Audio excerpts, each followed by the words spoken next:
Baca WA yang tadinya deket, makin lama makin jauh gitu karena jadi plus kan. Lama-lama 2 meter ya dok ya. Sedangkan pada sendi juga tulang rawannya juga mulai haus gitu. Oke, itu 40 tahun ya dok ya? Sebagai penopang tubuh kita, misalnya sendi panggul, sendi lutut yang paling sering banyak mengalami sendi sakit pada lutut. Aduh, aku udah mau 40 tahun ini. Kalau di kulit, udah mulai deh tuh kelihatan kayak kulitnya kering, terus udah gitu keriput. Setelah itu juga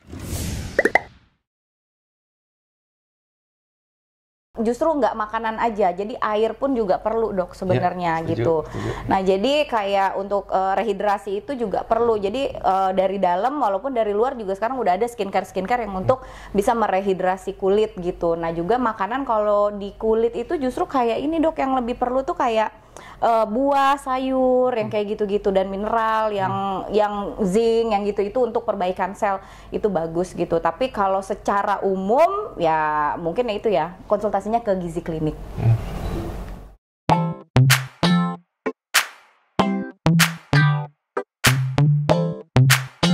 Olahraga yang disarankan untuk usia 40 tahun ke atas kayaknya Bapak ini yang jawab. Karena saya juga baru mulai olahraga. Saya nggak olahraga. Oh, olahraga. Waduh, gimana ini? Nggak. Maksud saya gini, olahraga itu dibutuhkan supaya satu, kita tetap sehat, dan nggak hanya sehat, kita juga bugar. Jadi kita mungkin ini semua sehat, tapi kita tidak bugar sehingga dalam melakukan aktivitas kita nggak terlalu produktif, tidak bisa konsentrasi dengan baik misalnya. Jadi bugar itu perlu. Nah, olahraga itu secara garis besar sebetulnya dibagi menjadi 3 besar. Satu, yang kita kenal dengan kardio, jadi banyak melibatkan jantung dan paru-paru. Oh, oke. Contohnya apa? Gitu.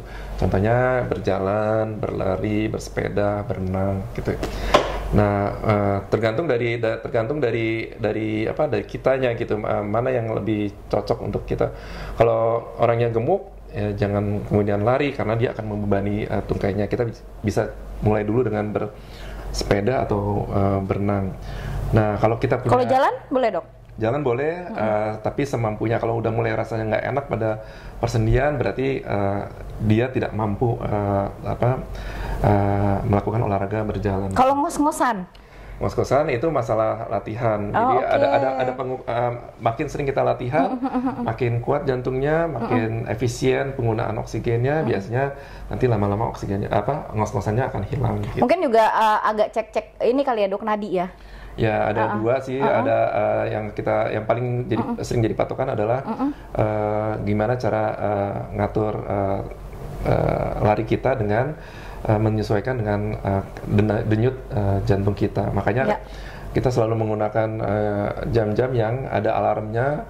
Ketika melampaui batas denyut jantung, kita harus segera memperlambatnya. Oh, oke, iya gitu. Jangan tiba-tiba nanti olahraga udah saking semangatnya olahraga terus tiba-tiba pingsan. Bisa ya dok ya?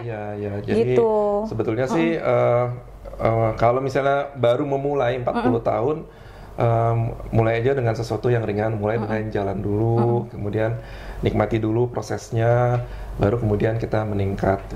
Kalau misalnya tadi aku bilang tadi ada kardio, kalau kita punya 7 hari dalam 1 minggu, sebaiknya 6 hari itu dipakai. Jadi harus 1 hari buat off, benar-benar buat istirahat. Tapi yang 6 hari itu kita harus pakai buat apakah itu berjalan, berenang atau apapun itu yang sifatnya kardio tadi. Nah, yang kedua adalah melatih kekuatan otot. Jadi ototnya juga harus dilatih dengan latihan beban gitu. Jadi tarikan otot-otot waktu kita melatih otot dengan beban itu juga akan menguatkan si tulangnya supaya menghindari kasus osteoporosis khusus untuk tulang-tulang yang sifatnya tidak menopang beban tubuh kita. Terbebani kok kayak masalah. Mohon maaf ya. Itu makanya kenapa ada 10.000 langkah sih. Iya. Emang nggak asal, tapi memang dengan adanya gaya tarik bumi yang membebani tulang-tulang kita menjadi kuat. Nah, kalau tulang-tulang yang seperti lengan gini yang tidak ikut dalam proses pergerakan jalan gitu, kita latih dengan angkat beban. Bukan beban hidup ya. Iya benar itu dia. Kemarin kita terbebani itu ya. Nah, terus yang terakhir adalah kenturan. Nah, dengan meningkatnya usia ternyata otot kita relatif menjadi kaku. I see. Dan kalau udah kaku, pertama gampang sekali untuk cedera dan akhirnya sakit gitu. Oke. Nah, jadi kita harus melenturkan si otot-otot kita itu dengan Stretching. Oh, benar. Dengan misalnya yoga itu baik untuk melatih kelenturan supaya otot kita menjadi lebih rileks, lebih lemes dan tidak menimbulkan nyeri ataupun cedera. Oh, I see. Berarti kalau misalkan kita 40 tahun itu sebenarnya nggak ada larangan olahraga, justru malah bagus ya dok ya. Paling nggak untuk mempertahankan kebugaran, kesehatan yang terutama, kemudian kebugaran. Nah, ya itu kan tadi yang udah dokter Sabto jelasin. Jadi bahwa itu akan berpengaruh sama tulang kita, sama otot kita yang kayak gitu. Jadi kita harus tetap olahraga, diusahakan setiap hari. 1 hari off dalam 1 minggu. Betul? Kalau untuk kulit?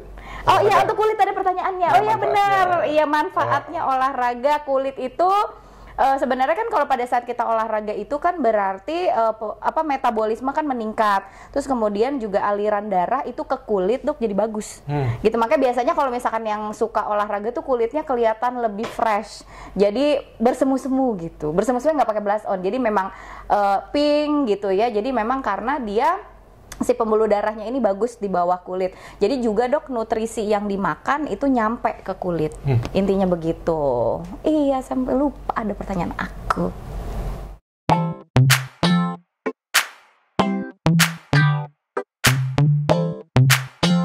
Oke, kalau bagaimana dengan lamanya olahraga gitu kan? Yang pertama adalah ada beberapa orang yang memang sudah terbiasa untuk olahraga. Ada yang kemudian baru menyadari bahwa olahraga penting sehingga baru memulai itu di usia 40 tahun. Itu saya.